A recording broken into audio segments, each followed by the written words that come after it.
Bismillahirrahmanirrahim. Assalamualaikum warahmatullahi wabarakatuh. Perkenalkan teman-teman sekalian, nama saya Muhammad Rizkon.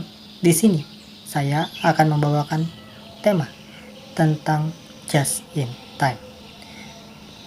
Di sini kita akan membahas tentang 3 pembahasan, yaitu apa itu just in time, prinsip dasar dari just in time, dan juga kelebihan dan kelemahan just in time.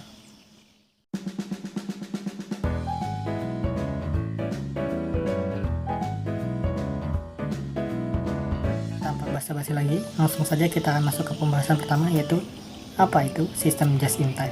Just in time atau biasa yang disebut JIT adalah suatu sistem produksi yang dirancang untuk mendapatkan kualitas, menekan biaya, dan mencapai waktu penyerahan seefisien mungkin dengan menghapus seluruh jenis pemborosan yang terdapat dalam proses produksi, sehingga perusahaan mampu menyerahkan produk, baik barang maupun jasa, sesuai kehendak konsumen dengan tepat waktu.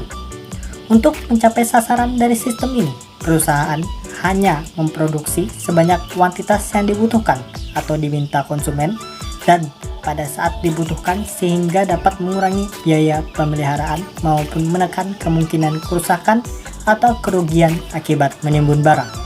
Sasaran utama just in time adalah meningkatkan produktivitas sistem produksi atau operasi dengan cara menghilangkan segala macam kegiatan yang tidak memiliki nilai tambah pada produk tersebut. Sistem ini dirilis oleh Toyota Motor Corporation dan dikenal juga dengan sistem produksi Toyota yang dikembangkan dan muncul di Jepang. Kita akan masuk ke dalam pembahasan selanjutnya, yaitu prinsip dasar penerapan dari sistem JIT. Dalam pengaplikasiannya, terdapat beberapa hal yang menjadi prinsip-prinsip dasar just in time dalam sebuah manajemen persediaan barang. Prinsip-prinsip tersebut adalah sebagai berikut. Yang pertama yaitu sistem produksi yang terjadwal. Ketepatan waktu dalam sistem just in time merupakan upaya untuk membuat penjadwalan produksi dan jumlahnya sesuai dengan permintaan atau pesanan. Artinya just in time dalam manajemen persediaan barang tidak memproduksi hanya untuk restock atau karena stok persediaan akan habis. Yang kedua yaitu meminimalkan pemborosan. Dalam sistem just in time, semua bahan baku harus dipergunakan seefisien mungkin untuk memenuhi jumlah produksi yang ditargetkan. Efisien itu juga menyangkut peminimalisasian pemborosan produksi. Pemborosan sendiri bisa disebabkan oleh kelebihan produksi atau biasa overproduction, persediaan barang yang sia-sia, atau menunggu proses produk yang lama. Yang ketiga yaitu ada memperbaiki aliran produksi dan kualitas produk.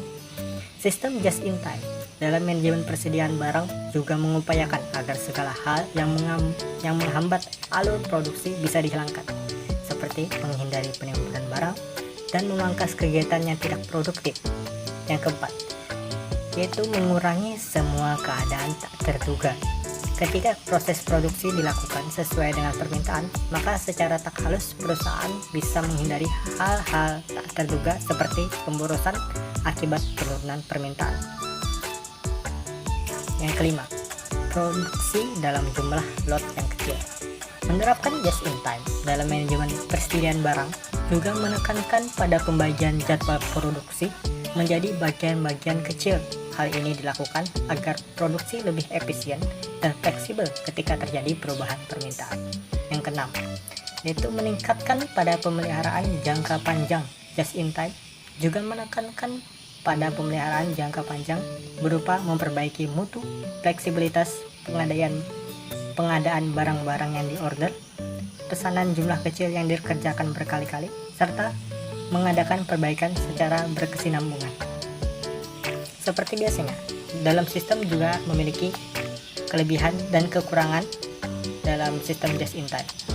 Untuk kelebihannya sendiri, sebuah sistem yang pertama yaitu level persediaan stok barang rendah sehingga bisa menghemat tempat dan pembiayaan dan biaya penyimpanan, seperti untuk biaya sewa gudang dan biaya asuransi. Yang kedua, modal kerja lebih rendah lantaran bahan produksi bisa dibeli ketika dibutuhkan saja. Yang ketiga, pemborosan adanya produk yang ketinggalan zaman dan barang rusak bisa diminimalisasi karena tingkat persediaan stok yang rendah. Yang keempat, menghindari penumpukan barang yang tidak terjual karena adanya pembatalan atau perubahan permintaan. Yang kelima, mengurangi waktu pengerjaan dan pemeriksaan karena jumlah barang produksi yang rendah. Namun di balik kelebihan-kelebihan tersebut terdapat juga kekurangan, yaitu yang pertama, sulit melakukan perbaikan karena barangnya cacat lantaran tidak adanya toleransi kesalahan dalam just in time. Hal ini terkait pula karena bahan produksi yang sangat minimum sehingga harus dimanfaatkan sebagai barang jadi yang wajib terjual. Yang kedua, sangat tergantung pada pemasok baik dalam hal jumlah maupun ketepatan waktu pengiriman. Keterlambatan pengiriman dan kurangnya bahan produksi akan membuat jadwal produksi menjadi kacau, sedangkan perusahaan minim persediaan. Yang ketiga, biaya transaksi karena frekuensi transaksi yang juga tinggi. Yang keempat, sulit menerima permintaan besar yang mendadak lantaran tidak ada persediaan produk. Pada intinya, keberhasilan just in time dalam manajemen persediaan barang sangat tergantung dengan karakter masing-masing perusahaan. Selain itu, diperlukan komitmen yang kuat dari semua bagian dari perusahaan, mulai dari tingkat manajerial sampai karyawan di level terendah. Nah, itu sekiranya pembahasan saya tadi. Sekian dari saya, semoga bermanfaat bagi kita semua. Wassalamualaikum warahmatullahi wabarakatuh.